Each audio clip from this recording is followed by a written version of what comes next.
발표 시작하겠습니다. 저는 소프트웹 34기 YB 최주용이고요. 제가 발표할 주제는 성능 최적화입니다. 그럼 발표 시작하겠습니다. 네, 일단 성능 최적화가 왜 필요한지부터 말씀드리고 싶은데요. 일단 그 웹사이트의 성능을 개선하자는 움직임의 선두에 있는 구글의 입장을 한번 살펴보겠습니다. 구글의 입장은 성능이 저하되면 사용자가 떠나고 매출이 감소한다는 것인데, 이는 구글의 로딩 속도와 이탈률 및 전환율의 관계에 대한 유명한 연구 결과 중에 하나로, 이를 통해 페이지가 표시되는 시간이 늘어나면 늘어날수록 사용자의 이탈률이 빠르게 증가한다는 것입니다. 그래서 성능 최적화를 통해 더 나은 사용자 경험을 제공해 줄 수 있으며, 가입률과 전환율은 높이고 이탈률은 낮추어 수익 창출을 증가시킬 수 있다는 것입니다. 그러면 성능 최적화는 어떻게 할 수 있을까요? 네, 이거 제가 방금 말씀드린 페이지입니다. 네, 성능 최적화는 어떻게 할까요? 일단 첫 번째로 웹 성능을 개선하는 가장 큰 두 가지는 로딩 성능 최적화 그리고 렌더링 성능 최적화가 있습니다. 일단 로딩 성능은 서버에 있는 웹 페이지와 기타 리소스를 다운로드하는 데 필요한 성능을 말하는데, 다운로드하려는 리소스가 너무 방대하면 이 모든 리소스를 다운로드하는데 시간이 꽤나 소요될 것입니다. 그리고 렌더링 성능인데요. 렌더링 성능은 다운로드한 리소스를 화면에 그릴 때의 성능을 말합니다. 이는 필요한 리소스를 모두 다운로드하고 코드를 실행하여 화면에 보여주기 위한 과정입니다. 이 두 가지 성능에 대한 개선 사항을 앞으로 자세하게 말씀드리겠습니다. 먼저 로딩 성능 최적화입니다. 키워드는 두 개인데, 필요할 때만 요청하고 있는가, 그리고 리소스 크기가 큰 것은 없는가입니다. 필요할 때만 요청하고 있는지에 대한 첫 번째로 코드 스플리팅을 말씀드리겠습니다.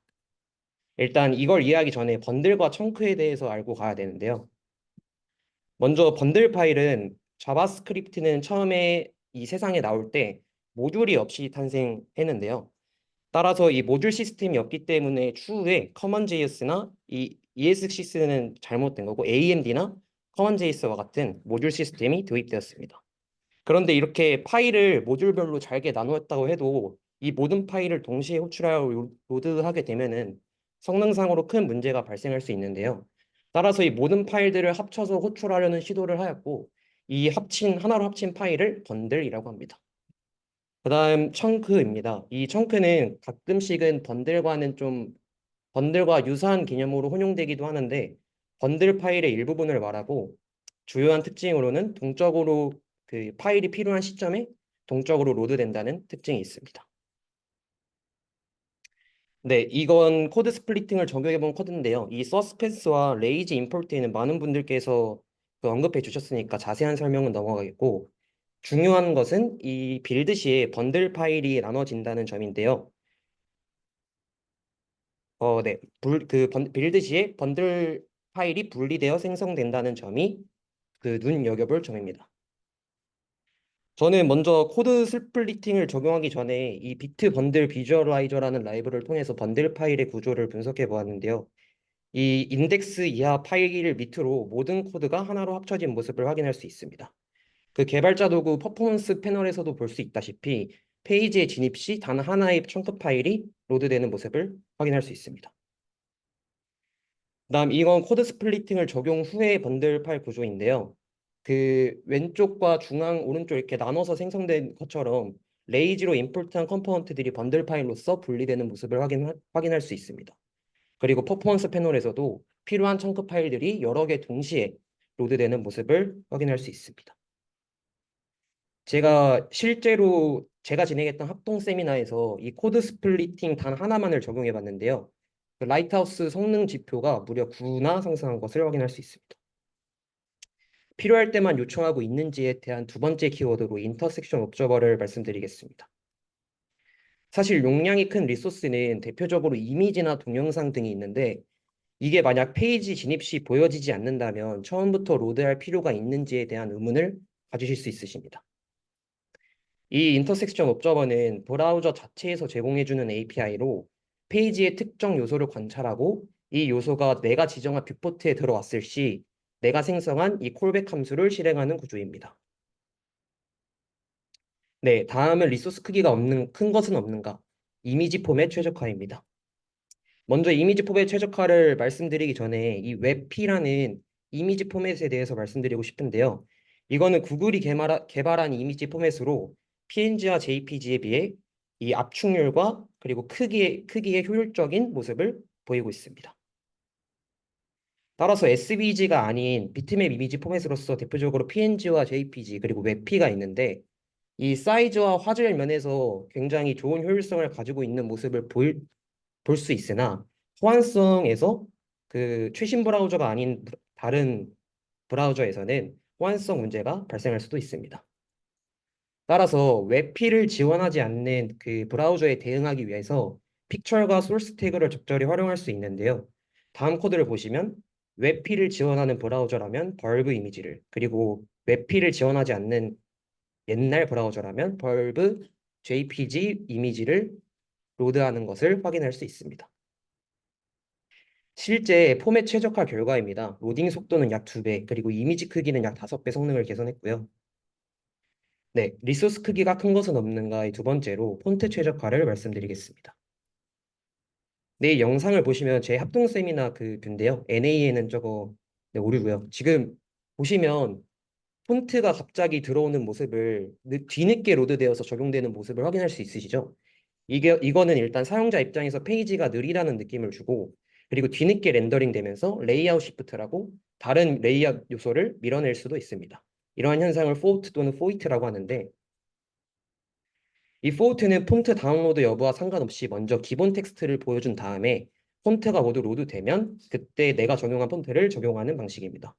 이 포이트는 폰트가 완전히 다운로드 되기 전까지는 텍스트 자체를 보여주지 않고 모두 다운로드 되었다면 그때 적용된 폰트를 보여주는 방식입니다. 하지만 타임아웃이 3초이기 때문에 3초가 넘는다면 기본 폰트를 보여주게 됩니다. 네, 폰트 최적화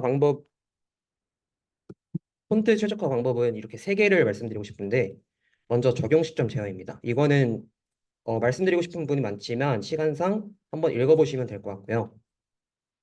일단 그리고 폰트 포맷 최적화에 대해서 짚고 넘어가고 싶은 게 일단 이 WFF 폰트 포맷이라고 있는데요. 이 WFF 폰트란 상대적으로 큰 TTF, OTF 이 폰트 포맷을 매번 웹에서 다운로드하는 상황은 적절하지 않기 때문에 웹 오픈 폰트 포맷, 즉 웹을 위한 폰트로서 나온 포맷입니다. 따라서 포맷 변환 자체로 크기를 많이 줄일 수 있습니다. 다음은 서브셋 폰트 기법입니다. 실제로 저희가 사용하는 폰트에는 한국어, 영어, 일부 기호 빼고는 매우 많은 다른 외국어들 그리고 특수 기호들이 많은데요. 따라서 필요로 하지 않은 말투가 아니라 그 문자까지 모두 다운로드하게 되면서 비용이 아주 값비싸게 됩니다. 따라서 이 필요한 문자들만 골라내어 다운로드할 수 있다면 성능에 아주 좋을 것입니다. 저는 트랜스폰터라는 폰트 변환 사이트에서 실제로 폰트 최적화를 진행해 봤는데요. 폰트에 포함시킬 문자를 제가 지정해 주었고 포맷 또한 WFF, WFF2 포맷으로 변환하였습니다. 네, 실제 결과입니다. 7.27에서 947ms, 따라서 약 7.5배의 로딩 속도가 향상된 것을 확인할 수 있습니다. 그리고 코드인데요. SRC 폰트 페이스의 SRC 속성에 우선순위가 높은 폰트를 URL과 포맷 함께 차례로 나열해 주면 됩니다. 따라서 WFF2 포맷을 만약에 지원하지 않는다면 WFF 폰트를 로드할 것입니다. 이거는 한번 사전 로딩을 고려해보자라는 그 취지에서 넣은 건데요. 그 링크 태그를 이용해서 그 프리 로드를 해주게 되면은 폰트 사전 로딩을 통해 그 폰트의 로드 시점을 요소가 그려지는 시점과 일치시킬 수 있습니다. 따라서 아마 사용자 경험 면에서 아주 좋을 것입니다. 네, 마지막으로 렌더링 성능 최적화인데 키워드는 애니메이션 최적화와 레이아웃 이동 해결인데 레이아웃 이동 해결은 시간상 생략하겠습니다. 애니메이션이란 여러 장의 이미지를 빠르게 전환하여 연속된 이미지가 움직이는 것처럼 느껴지게 하는 것인데요. 만약에 하나의 이미지가 빠져버린다면 어떨까요? 그러면 애니메이션이 좀 끊기는 듯한 느낌을 줄 겁니다. 일반적으로 디스플레이의 주사율은 60Hz로 1초에 60장의 정지된 화면을 표시하는데요. 이에 맞춰 브라우저도 최대 60fps로 1초에 60장의 화면을 새로 그리게 됩니다. 제가 옛날에 진행했던 프로젝트에서 애니메이션이 있길래 제가 한번 그 FPS를 조사해 봤는데 브라우저에 왼쪽 위에 그 FPS가 실제로 나오고 있어요. 근데 실제로는 60fps에 못 미치는 것을 확인할 수 있습니다. 이를 이해하기 위해서는 먼저 브라우저의 렌더링 과정을 이해해야 되는데요. 시간상 중요한 것만 짚고 넘어가자면 렌더 트리와 이제 DOM, CSSOM으로 렌더 트리를 그리고 마지막으로 레이아웃 단계를 통해 요소의 위치와 크기를 지정하고 배치해주게 되고 그리고 페인트 단계에서 색상을 채워넣고 마지막으로 컴포지트 단계에서 그 페인트 단계에서는 작업의 효율성을 위해 좀 레이어를 분리하여 색상을 채워넣기도 하거든요. 그 컴포지트 단계에서는 이런 분리된 레이어를 하나로 합성하여 네, 그 화면에 렌더링하게 됩니다. 이러한 과정을 주요 렌더링 경로, 크리티컬 렌더링 패스 아니면은 픽셀 파이프라인이라고 합니다. 근데 일부 스타일이 변경되거나 추가 그리고 혹은 삭제된다면 어떨까요? 그렇다면 주요 렌더링 경로를 다시 한번 거쳐 새로운 화면을 표시하게 됩니다. 이를 리플로 그리고 리페인트라고 합니다. 또는 리페인트라고 합니다. 따라서 지금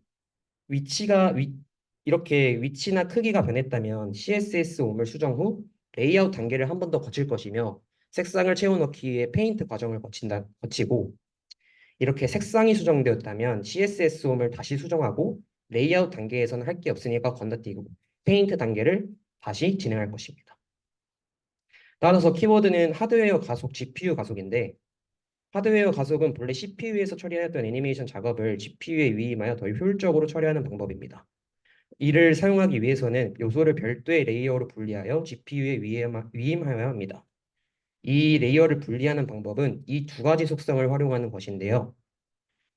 실제로 트랜스폼의 스케일 X를 이용하여 그 너비의 요소를 변경하는 것과 위스를 직접 사용하여 변경하여 이 사이즈를 줄여봤는데 이 퍼포먼스 채널이 아니라 패널에서 분석한 결과 트랜스폼을 활용했을 때는 단계를 건너뛰는 것을 확인할 수 있고 위스를 직접 변경했을 때는 레이아웃 단계에서 1.5ms만큼 단계를 밟고 넘어가는 것을 확인할 수 있습니다. 처음부터 레이어를 분리하여 적용할 수도 있는데 이때는 이 네 가지 속성 정도를 활용하면 되긴 합니다. 근데 이거는 너무 과하게 레이어를 분리하다 보면은 GPU 메모리에 상당한 부담을 줄 수 있기 때문에 고려해 봐야 합니다. 네, 제가 다루지 못한 다른 최적화 방법들은 정말 다양한데요. 제 발표를 통해 여러분들도 성능 최적화에 관심을 가지고 도입해 볼 수 있는 계기가 되었으면 좋겠습니다. 네, 감사합니다.